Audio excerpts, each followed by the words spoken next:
You know, a lot of times on this channel, we'll highlight this liberal city, this left-wing prosecutor, this defunded police department, and I will tell you about the terrible thing, the bad thing that happened in that community. Oftentimes, I'll show you the victims of that bad thing, but we will overall conclude with some kind of air of hopelessness, which is something that I don't like to do, because in reality, in every community, no matter how progressive, there are people who are interested in fighting back against this. If you would have told me a couple of years ago that London Breed of all mayors is leading the way into cleaning up some of the addicts and the open air drug markets on the street of San Francisco, I would have said you're absolutely crazy, but she's making some good statements about getting these people off the streets and forcing them into treatment based on the fact that they're all 100% of them refusing to go voluntarily. And there are also other instances where good, kind-hearted people want to do the right thing. They're working to better themselves and by extension better their community.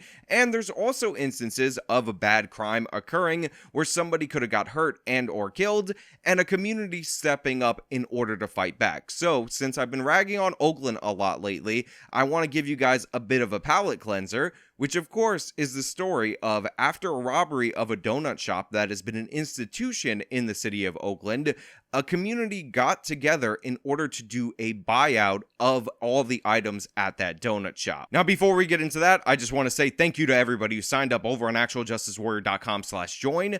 Give me the money.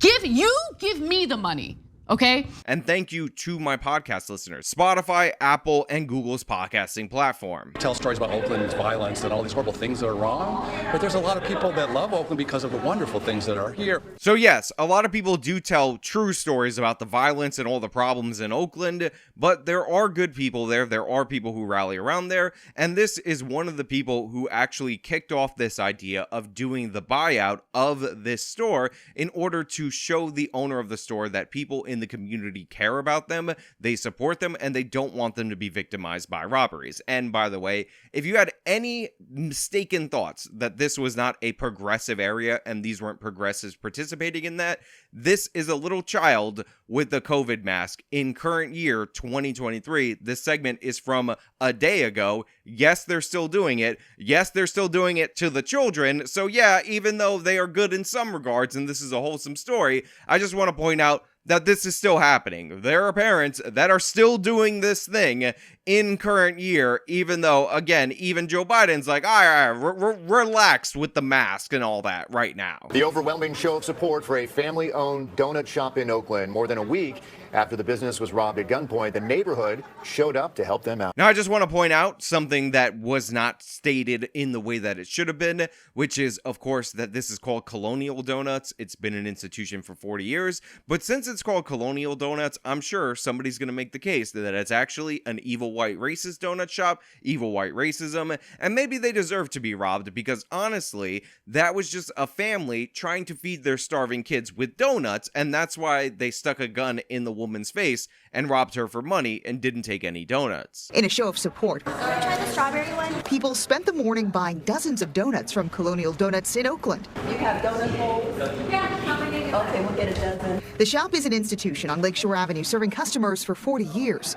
The neighbors in the area came together. I mean, neighbors that haven't even met each other came together and said, hey, let's put this on. Let's do a buyout. Look, I really like this. Everything about this screams American. You look at the people that are in there, you have people from all different backgrounds in our major metropolitan area rallying around a store that's called Colonial Donuts that's being managed by an Asian woman. On top of that, the diversity coming together in this positive way, you also have a treat that is being bought in mass by a country that is devastatingly suffering from obesity and diabetes.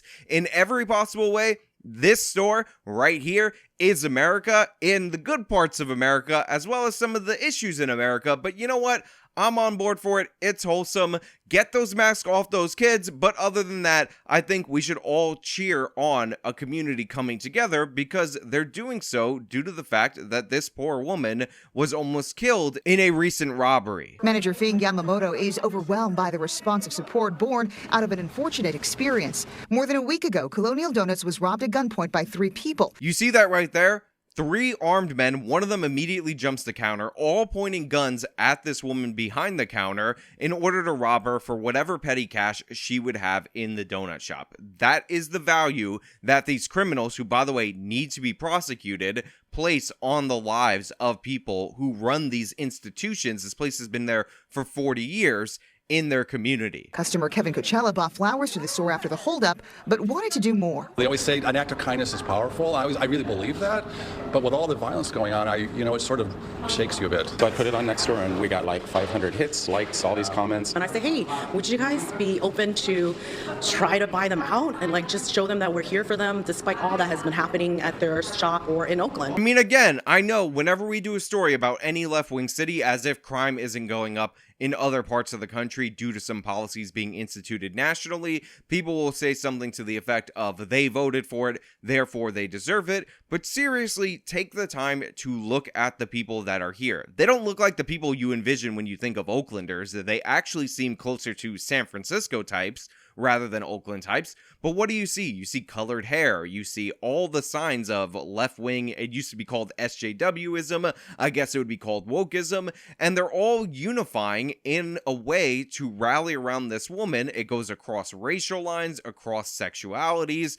It goes old and young. And this is just a wholesome moment that if we saw this in a conservative area, we would immediately rally around it. Well, guess what? I know it's fun to hate the other side. I know it's fun to demonize the other side based on politics. I know it's fun to show a depiction of the worst colored hair, most obese, most piercings in the face, kind of lefty, saying the absolute dumbest thing, but you have more in common with people in this country than you actually believe. They may vote differently, they may vote incorrectly, which is what I feel about the people who elected Pamela Price in this county, but they have some good intentions sometimes. They do some wholesome things, and we should support these ideas because sometimes when you give people credit when they do the right thing, they realize that you might not be a monster. Remember, the dynamics in this country are pretty simple. It goes back to Jonathan Haidt's The Righteous Mind, where the left has always thought the right was evil and the right thought the left was dumb. Now that's starting to change a little bit.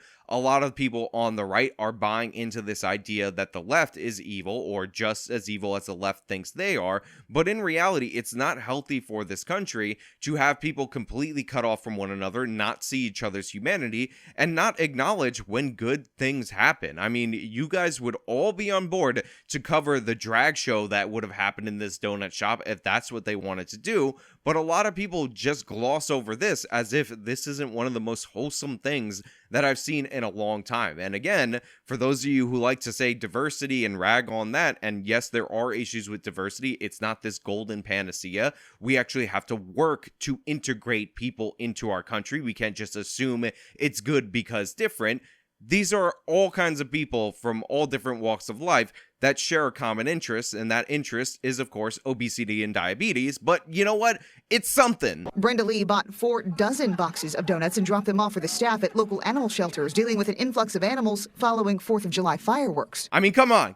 I'm accused of having the worst, smallest, evilest, blackest heart in the entire world. But when I first heard that this woman bought 4 dozen donuts, I thought, that was too many. I got my cynical brain going, and then I heard that she was dropping it off for animal shelter workers who have had an influx of animals that got scared because of the fireworks, so they're working, and she thought it would be a nice treat for them. So even the buyout to help the business is also being used to help other people in the area who are also helping other people who may have lost their animals in the area. How much more chain of helpfulness, chain of wholesomeness can you possibly get before even a heart as black and as cynical as mine just grows a little bit in size in response to this? I mean, I'm just saying, I mean, come on, this is wholesome. It's wholesome. You have to admit it. You have to acknowledge it. You like this story, even though some of you would rather have that lizard part of your brain's itch scratched by me showing you something violent or crazy. You actually enjoy this. Just admit it. Just admit it. I've been coming here since the 70s, and we heard about the buyout. and I wanted to come by and show my wife and I and show my support. And then you have this guy, again, he's been coming here since the 70s, enjoying some donuts and all that. First of all, too cool for school with the AirPods in while he's doing a news interview, doesn't even care that he's on TV, sunglasses inside, brings his wife. Maybe they even met here. Maybe I'm just exaggerating on that last part, but don't worry about it. It's just a wholesome experience, and you see people, when they actually see the impacts on crime, when it hits close to home, they take that with them. Now imagine what these people could do if they decided to not just organize around helping this business this one time, but actually producing change in their community. People talk a lot, and the slogan of Donald Trump is "Make America Great Again," but the way that you do that is actually by acting on your own and not trying to elect the right person to the right office at the right time, but coming together as a community, uniting, and actually focusing on a singular cause. I mean, a lot of people are celebrating the success of the boycott of Bud Light, and when that story first broke, I actually said I thought it would work because it seemed like there was a singular focus, and when you have a group of people focused on a single objective, they can make an impact. Just like in that story, which was a boycott, this buyout, this boycott is working in the same way. All of these people have a connection to this place, this small business, and they decided they care about this place. They care about the people that work there. They care about this institution, this cornerstone of the community, more than they care about the Aladdins that had to point guns and endanger the lives of the person unfortunate enough to be behind the counter the night that they decided to rob it. We've been here for close to 40 years, and we want to continue to stay and serve Oakland and stay strong even after, everything that we've endured. And it sounds like the neighborhood wants us to too. Look, the manager of the store, Miss Yamamoto, I really wish she would take off her mask. I'd love to see the smile on this woman's face after such a horrific ordeal, but I love the energy, and I love what she said in the end there, that she feels like the community is really responding and they really do care about them. One of the things about tragedies, and by the way, you shouldn't have to endure a tragedy in order to see this, is that sometimes it brings out the best in people. And again, you have the woman from outside of the counter talking to her at the end. Thank you for being here for us whenever we need you. And we want to continue. Yeah, stay strong. Telling her how much she cares about them, how much the people in this neighborhood, and by the way, they showed that they cared about them by participating in this event. This was an organic thing that went viral on social media. How many times does something awful go viral on social media? But this was actually something good, and it brought together people with over 40 years of love for this business to all come and show some support. And all of these people, not all, but most of them, got diabetes. See, look, my cynical brain's taking over. No, I'm just kidding, but it's just a good, wholesome story, and this is one of the things that I wanted to share with you. And you better watch it, and you better like it, honestly, and you better share it out to all your friends, because if you don't, and I find that this video is underperforming all my other videos, then I'm gonna realize that you are, in fact, the bad peoples, that you are the cynical monsters, that you are the problem in our society, and in reality,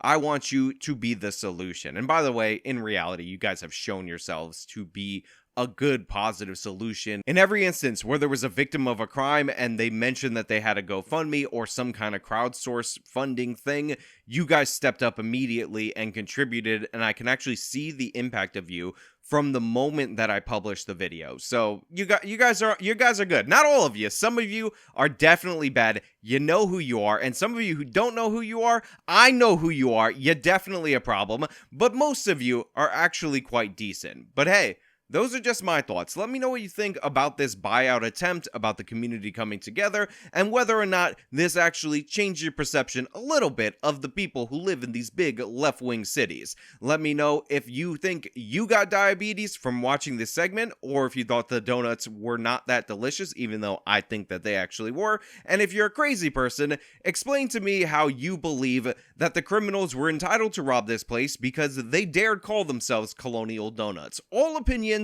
are welcome in the comments of my videos, but to be clear, all opinions are not equal in the comments of my videos. If you like the video, then show them by leaving a like. Subscribe for more content. Follow me on my social media. Support me via the support links in the description of this video. This is me talking about a wholesome story out of Oakland. Till next time.